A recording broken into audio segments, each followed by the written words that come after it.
Given a binary array nums, return the maximum length of a contiguous subarray with an equal number of zeros and ones. So, given this input nums, we have a 0 and then we have a 1. Our output is 2 because 0 and 1. There's 1 0 and there's 1 1. That's a length of 2. So the longest contiguous subarray with an equal number of zeros and ones is 2. If we take a look at example 3, the output is 6 because over here we have 1, 2, 3 ones, 1, 2, 3 zeros. That's a length of 6, and that's the longest subarray that meets the constraints of this problem. Okay, how are we going to do this?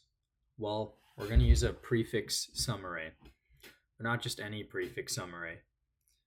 To know whether we have an equal number of ones and zeros in any given subarray, we need a way to account for 0. Because if we did this normally, right, it would be like 0, 1, 2, 3, 4, 5, and then there would be it would just stay 5.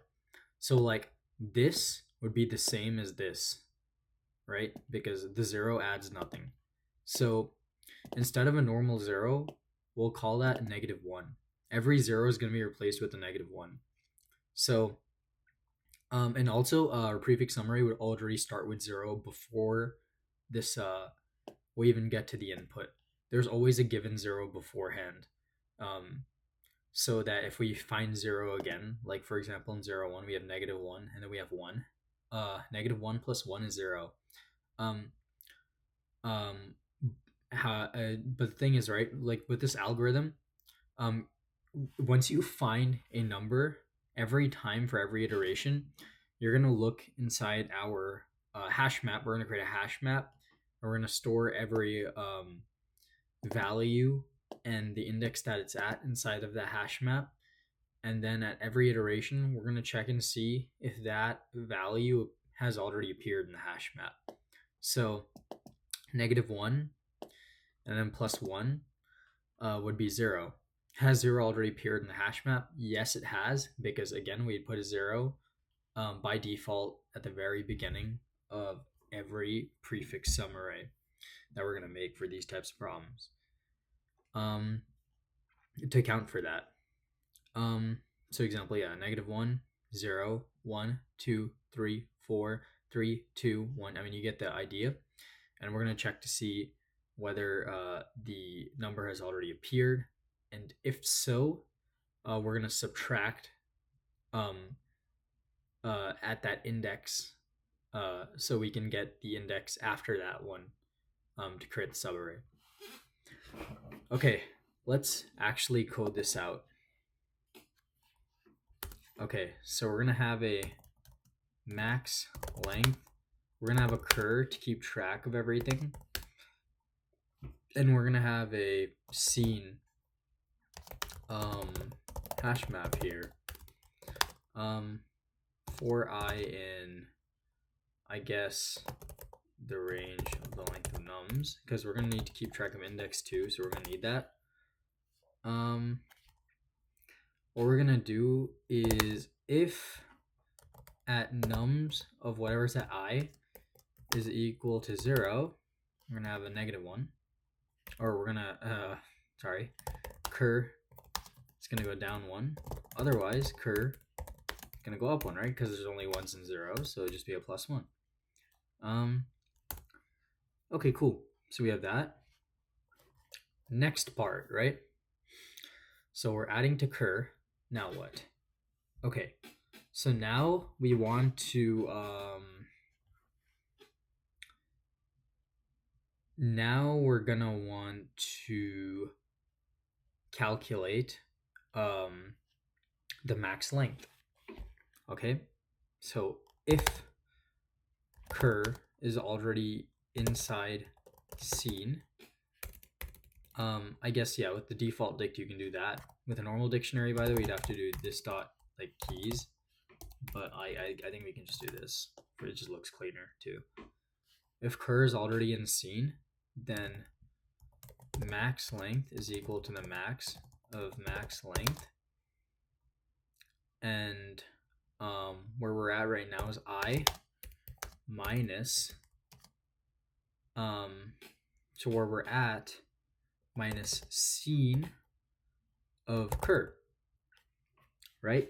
Because cur is already in scene, we want to get that index that it's at. So scene of cur would get us the index, so we're going to subtract that index. Otherwise, right? Otherwise, the reason I'm doing otherwise, not just doing what I'm about to do normally. Well, you'll see. I'll explain in a second. But otherwise, we're going to add that. So scene of whatever occurs at, this happens at I. In I is the index. The reason why we're not replacing if we've already seen it is because we want the longest maximum subarray, right? Or the longest length subarray. So since we want the longest length subarray, if we replace with a value that we see later on, then we're not getting the longest possible subarray we can, because we're cutting out all the elements between the previous scene cur index and the one we just saw. We're cutting out all of those elements. So this is optimal. And then we're just going to return like max length.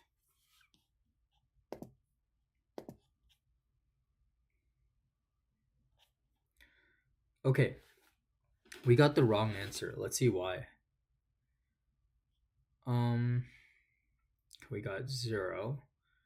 Oh, I didn't do this part.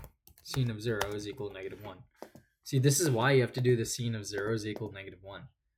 Or because at index -1 before the array starts, we have seen 0. We have seen that our cur is going to be 0. It's going to start at 0. We have to specify that. Otherwise, it's going to break. Okay. So our time complexity is O of n because we're iterating through nums, and our space complexity is also O of n because scene is going to be keeping track of every single num and storing it with its index. Therefore, it's O of n. So it's O of n, O of n. All right, thank you.